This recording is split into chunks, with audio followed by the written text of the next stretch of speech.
আজ আমরা দুজনে মিলে এই বৈকুণ্ঠপুরে করি প্রেমী আলাপ। যদি ভুলে বুঝে চলে যাও, আচ্ছা ভাই যত খুশি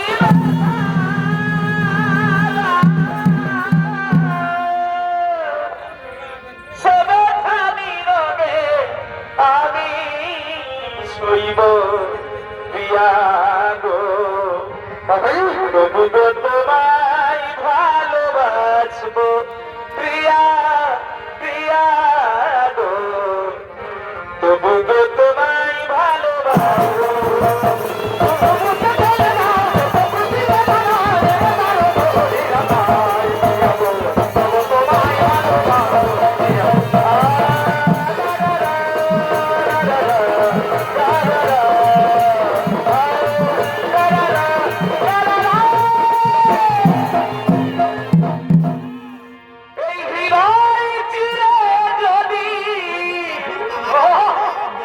আমার হৃদয় চিরে যদি দেখানো যেত,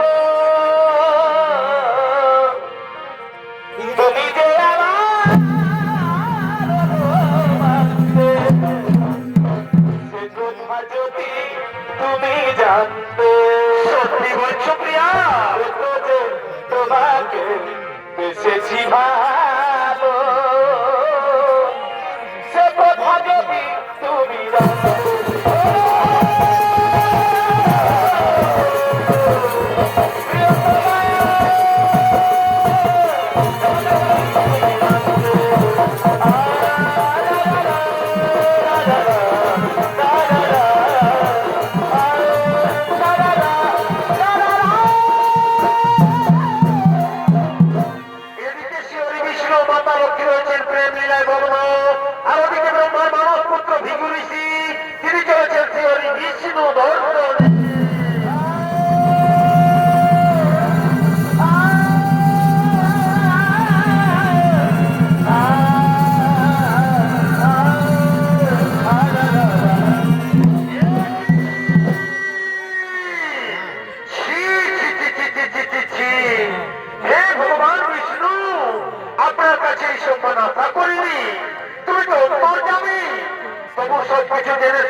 আপনি আমাকে করলেন অপমান, তাই আমি তোমার দিলাম অভিশাপ।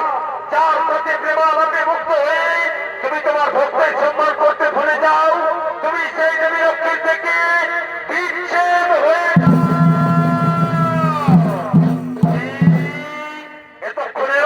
এতক্ষণেও তুমি জাগ্রত না হয়ে প্রেমে রয়েছে মুগ্ধ।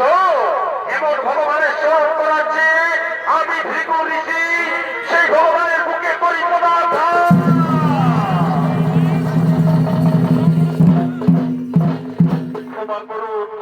ক্ষমা করুন ঋষিবর, আমি সাময়িক ভাবে প্রেমে মুগ্ধ হয়ে ভুলে গেছি সমস্ত চরাচর। আসুন আসুন ঋষিবর, আসন গ্রহণ করুন ঋষিবর, আসন গ্রহণ করুন। আপনি আমার প্রতি বিনয়ী পদাঘাত করেছেন, তার জন্য আপনার পায়ে আঘাত লাগিয়ে তো ঋষিবর, আমাকে আপনি ক্ষমা করুন ঋষিবর, আমাকে আপনি ক্ষমা করুন।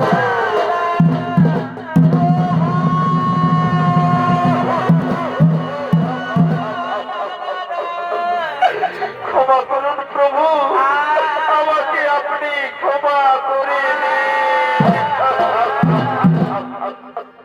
হে প্রভু, আমি রাগবতী আপনার প্রতি পদাঘাত করেছি, আমি আমার আরাধ্য ভগবানকে অভিশাপ দিয়েছি।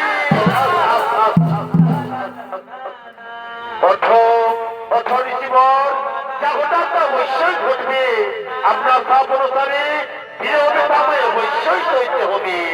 এই দেখুন ঋষিবর, আপনার কোন চিহ্ন আমার বুকে এ সদায় বিরাজ করবে। সকলে আমাকে বলবে ভৃগু পদ চিহ্নধারী।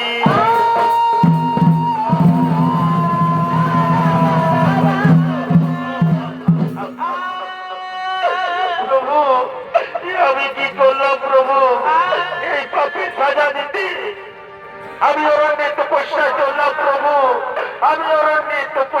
চললাম।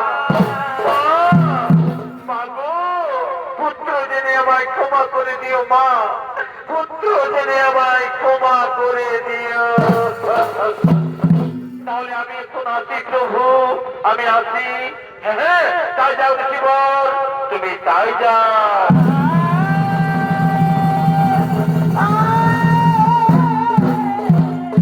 জানো, তুমি জানো লক্ষ্মী, আমার ভক্তই ভৃগু ঋষি। হে প্রভু নারায়ণ, হে প্রভু নারায়ণ, যে ভৃগু ঋষি আপনার বুকে পদাঘাত করলো, আপনি সেই ভৃগু ঋষির করলেন পদ সেবা। মহান ঋষি, আমার পরম ভক্ত। এই দেখো দেবী, তার পদ চিহ্ন আমার বুকে। আপনার বুকে তো আমার স্থান, আপনার বুকে পদাঘাত করা মানে তো আমাকে পদাঘাত করা। সেই ঋষিকে আমি কিছুতেই ক্ষমা করবো না।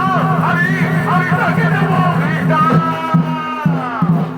না, না লক্ষ্মী না, সংযত হও।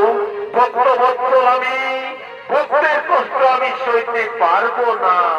ও তাহলে ভক্তই আপনার কাছে তো আমি কেউ নই, আমার অপমানের সাজা হবে না।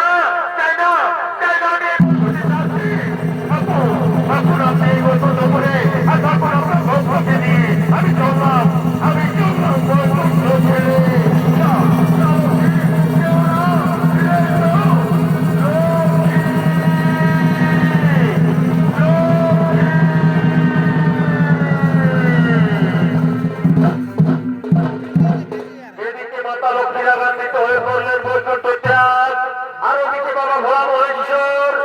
সৃষ্টিকর্তা ব্রহ্মদেব চলেছেন এই বৈকুণ্ঠের পথে। শিব ব্রহ্মা একই সাথে চলিল বৈকুণ্ঠের পথে।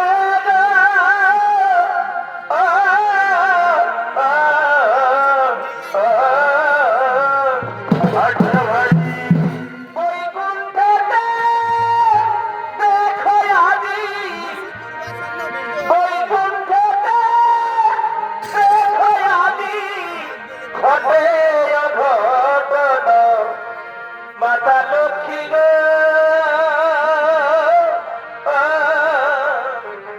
প্রভু ঘরে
কি করে হবে সমাধান?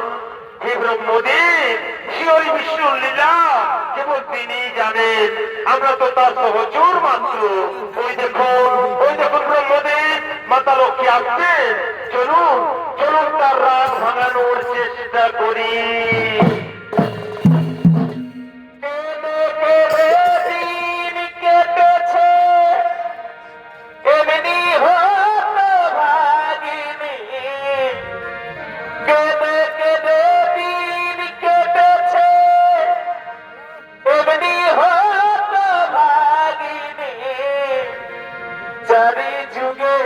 আমি বড় মন্দ ভাগিনে, চারি যুগে আমি বড় মন্দ ভাগিনে।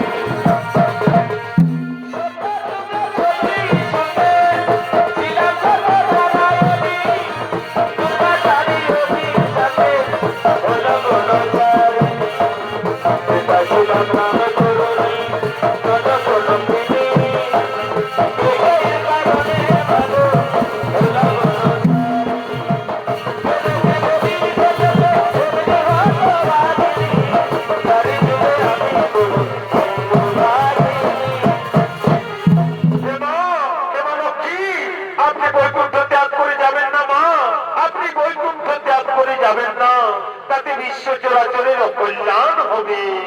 সরে যান দেবগণ, এই বিশ্ব চরাচরে আমার কিসের প্রয়োজন?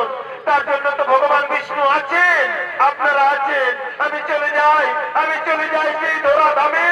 সেখানকার রাজা চোর খুবই ধর্মপরায়ণ। আমি সেই রাজা চোরের রাজ্যে চলে যাই। মা গো, একান্তই যদি যেতে চাও মা, তাহলে সেই ধর্মপরায়ণ রাজা চোরের রাজ্যে আমাদেরকেও তুমি সাথে নিয়ে চলো মা, আমাদেরকেও তুমি সাথে নিয়ে চলো। তবে তাই হোক ব্রহ্মদেব, তবে তাই হোক মহাদেব। কিন্তু এই রূপে তো সেখানে যাওয়া যাবে না। শিহরি বিষ্ণু যাতে আমাদের খুঁজে না পায়, আর রাজা চোর যাতে আমাদের চিনতে না পারে। তাই আসুন দেবগণ, আমরা আমাদের রূপ করি পরিত্যাগ। তাই হে ব্রহ্মদেব, আপনি গাভী হয়ে যান, আর হে মহাদেব আপনি বাছুর হয়ে যান, আর আমি হব সেই গোয়ালিনী।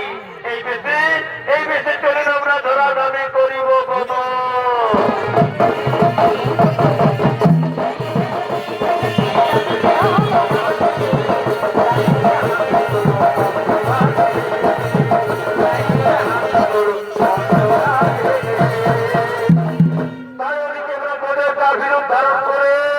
বাবা ভোলানাথ বাছুর রূপ ধারণ করে ও মাতা লক্ষ্মী গোয়ালিনীর বেশে এই ধরা ধামে করছেন আগমন। বনে কি ফুল ফুটেছে রে, সমস্ত মাতা ধরেছে। বনে কি ফুল ফুটেছে রে, সমস্ত মাতা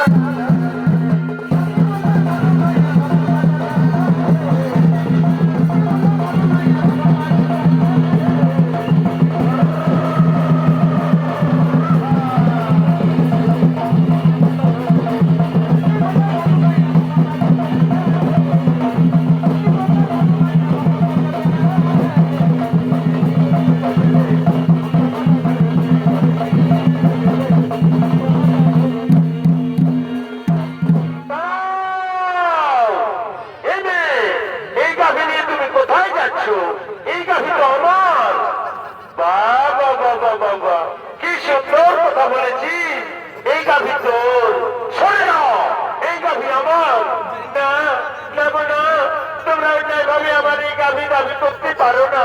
এই গাভী আমার। তাহলে চলো রাজা চোরের দরবারে, সেখানে বিচার হবে এই গাভী কার।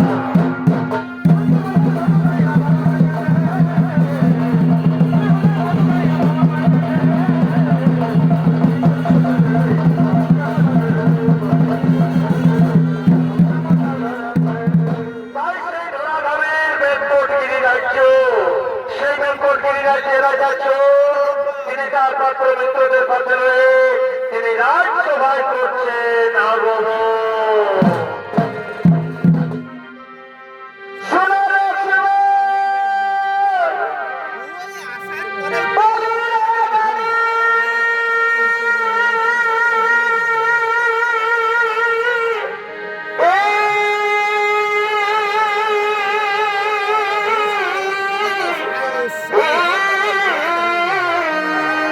আচ্ছা ভাই,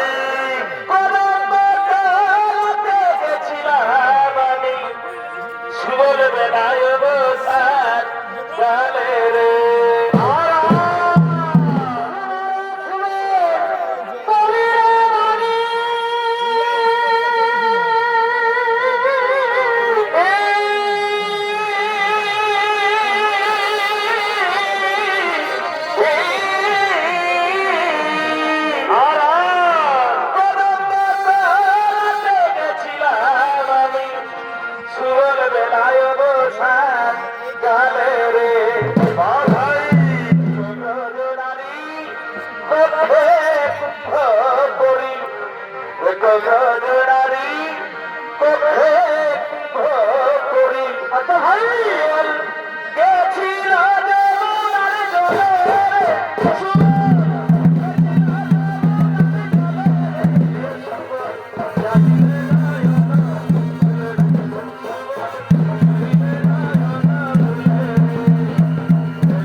আমার মনে হয় সাক্ষাৎ দেবী লক্ষ্মী আমার এই রাজ্যে করেছেন আগমন, তাই তোমরা তাড়াতাড়ি করো নৃত্য গীতের আয়োজন। এবার ওই দেখুন আসিতেছে নর্তকী গো।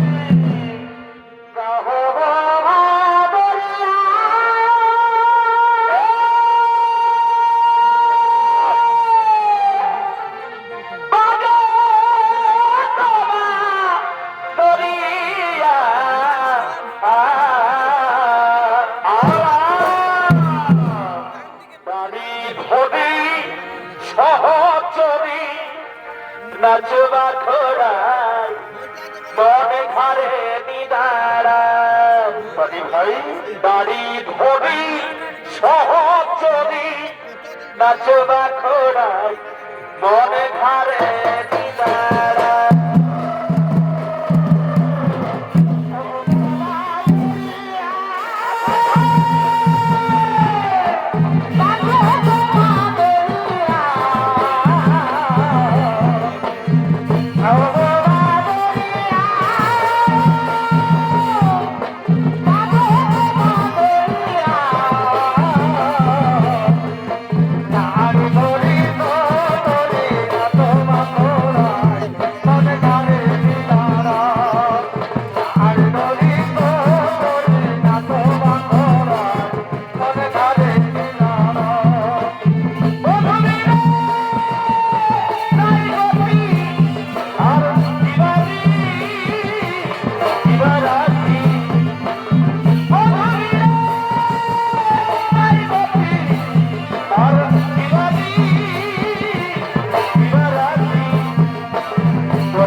আছি।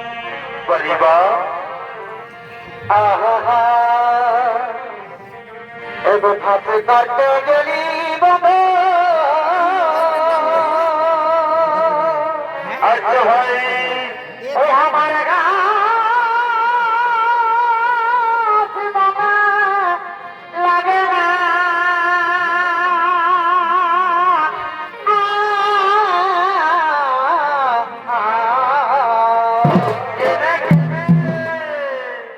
ফাঁসে কাটতে গেলি বাবা। বলিবা ওই আমার গাছ বাবা লাগে না।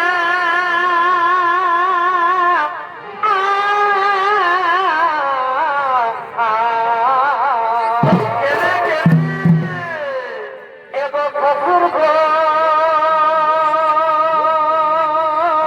যাব না গো। কেনে গো স্বামী মনে লাগে না। ওহো ওই আমার স্বামী মনে এগো লাগে না। আর এই শ্বশুর ঘর যাব না গো।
প্রণাম মহারাজ প্রণাম আশীর্বাদ করি তোমরা চিরসুখী হও তোমরা নিজার আগমন তারা নিজার আগমন করছেন আর ওদিকে থেকে আপনার বিরোধকে দাবি করে আসছেন যেজন প্রেমের ভাব জানে না তার সঙ্গে নাইলে না দেনা। আসল সোনা ছেড়ে চেনে নকল সোনা সে তো ভাব জানে না।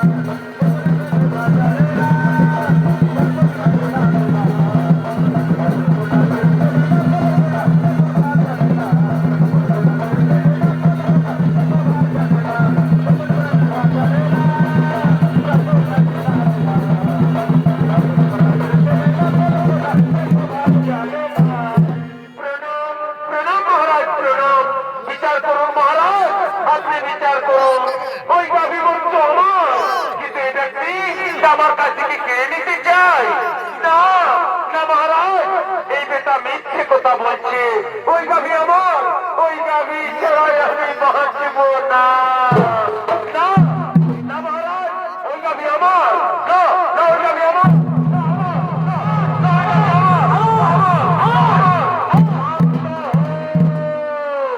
শান্ত হো তোমরা বিচার হবে আশা করি রাজা চোরের রাজত্বে অন্যায় বিচার কখনো হয় না আর আজও হবে না।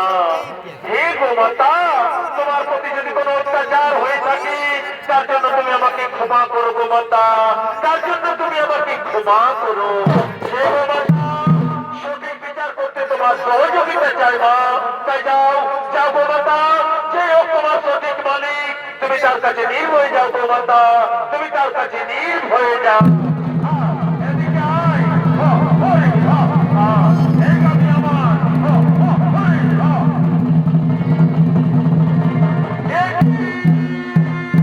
এই গাভী কোথায় যায়? ও তার মানে এই গাভী তোমাদের নয়, এই গাভী হচ্ছে এই গোয়ালিনীর। এই গোয়ালিন, এই গাভী তোমার, তুমি এই গোবরটাকে নিয়ে যাও। আর তোমরা তোমরা হচ্ছে দুজন চোর, তাই তোমাদের তোমাদের তোমার উপযুক্ত শিক্ষা। কিন্তু না না মহারাজ, আমি আর এই গাভী রাখতে পারবো না। আমি অমলা নারী, তাই গাভীর দায়িত্ব না রেখে এই গাভীর বাছুর আমি আপনাকে দান করে গেলাম রাজা, আমি আপনাকে দান করে গেলাম। তবে তাই হোক, তবে তাই হোক, আমি ঈশ্বরের দান মনে করি এই গাভীকে আমার গৃহে রাখলাম।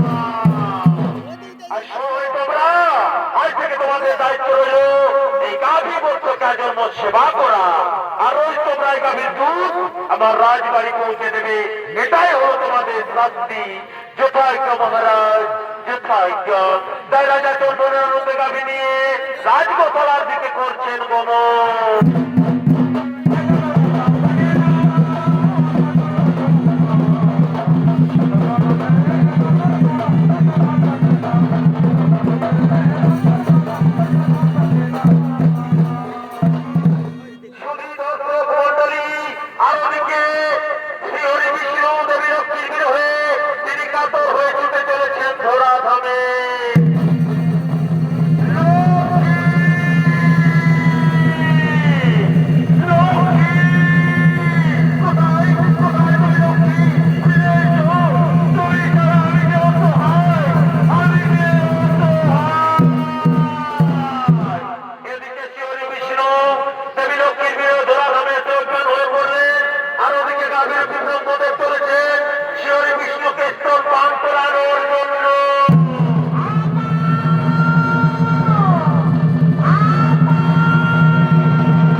এখানে করে দুঃখ পরিশোধ, এই জন্যই আমরা মহারাজের কাছে দুধ পৌঁছাতে পারি না।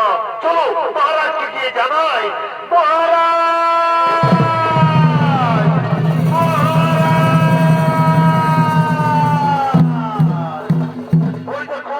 ওই দেখুন মহারাজ, এই গাভী কেমন ভাবে এই পর্বতে করে যায় দুঃখ ভর্তা। এই জন্যই তো ওই গাভীর দুধ আমরা আপনার রাজবাড়ি পৌঁছাতে পারিনি মহারাজ, আমরা আপনার রাজবাড়ি পৌঁছাতে পারিনি। এই দুরাচারী গাভী না জানি কার কাছে এসে করে যায় দুঃখ ভর্তা। কে কে আছে ওখানে? ও কি কে যেন শুয়ে আছে ওখানে? কে দুর্বৃত্ত যে আমার গাভীর দুধ অবিরাম ভাবে খেয়ে চলেছে? যে হোক না কেন তোমার আজ নিস্তার নেই। এই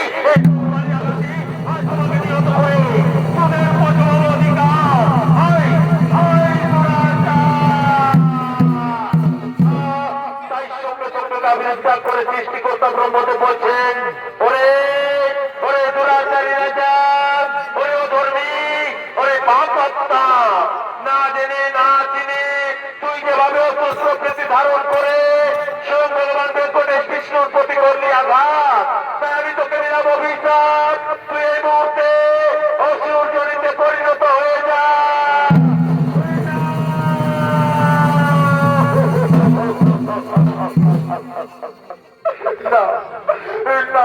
ব্রহ্মদেব, লঘু পাপি আমায় গুরুদণ্ড দিও না প্রভু, লঘু পাপি আমায় গুরুদণ্ড দিও না।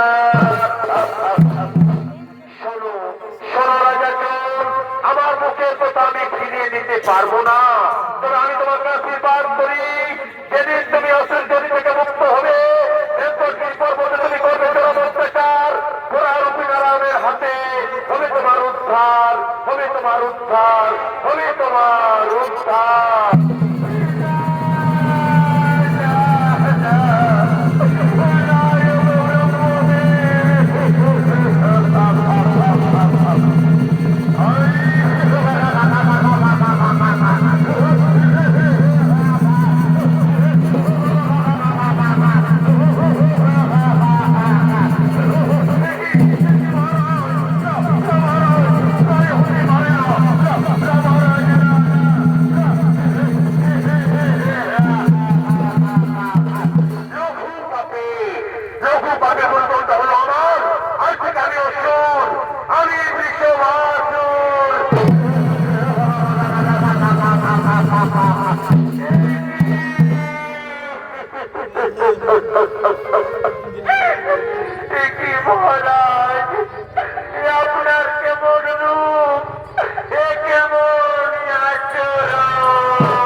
জানি না তার কর্মের কি বা ফল।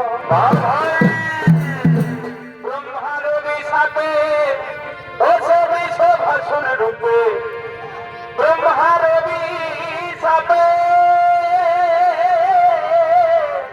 দোষে বিষ ভাষণ রূপে প্রভেতে করিল আগমন, প্রভেতে করিল আগমন।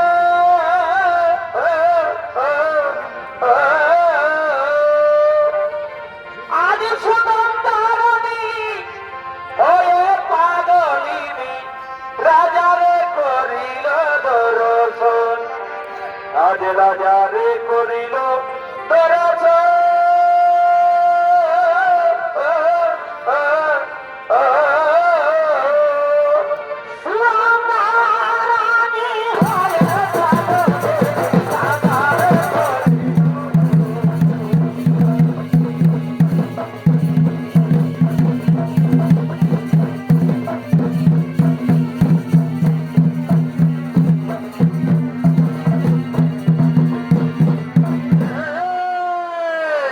এ ছিল সেই রাজার চোর। ব্রহ্মদেবের অভিশাপে অভিশপ্ত হয়ে রাক্ষস কুলে জন্ম হল বৃষভাসুর নামে। তাই নৃত্য পরিবেশন করবেন স্বর্গীয় প্রভুদাস কুমার চোর সম্প্রদায়ের এক উদীয়মান তরুণ নৃত্য শিল্পী, নৃত্য শিল্পী অমৃত কুমার বাউরি।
সাগরে বধু হয়ে গেলি গো হয়ে গেলি গো তোর ঘরে তোর আমাকে ফেরাই দিলি গো তোর ঘরে তোর আমাকে তোদের ঘরে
আমাদের আরম্ভ।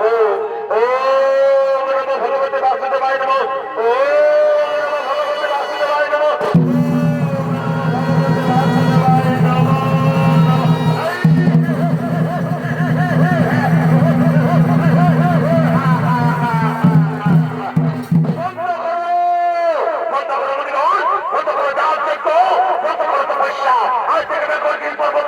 কোন ধর্ম কর্ম হবে না, বলে শুধু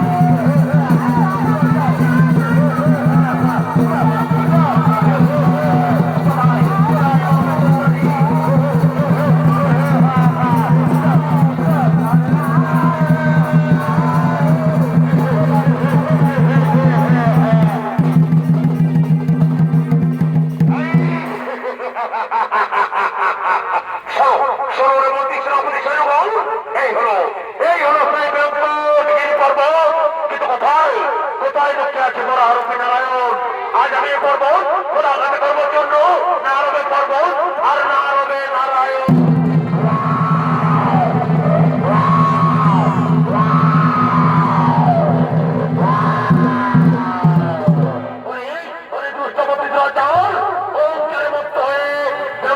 পর্বত করেছিস পদাঘাত, আমি তোরে করবো সংঘাত।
পাতলে গোলকের দিকে করলেন গমন। রাধা গোবিন্দের নামটি বদনে বলিও, রাধা গোবিন্দের নামটি বদনে বলিও, হরি বলো। কর্ময় ধর্ম ছাড়ো রে, জয় রাধে রাধা, কৃষ্ণ কৃষ্ণ গোবিন্দ গোবিন্দ।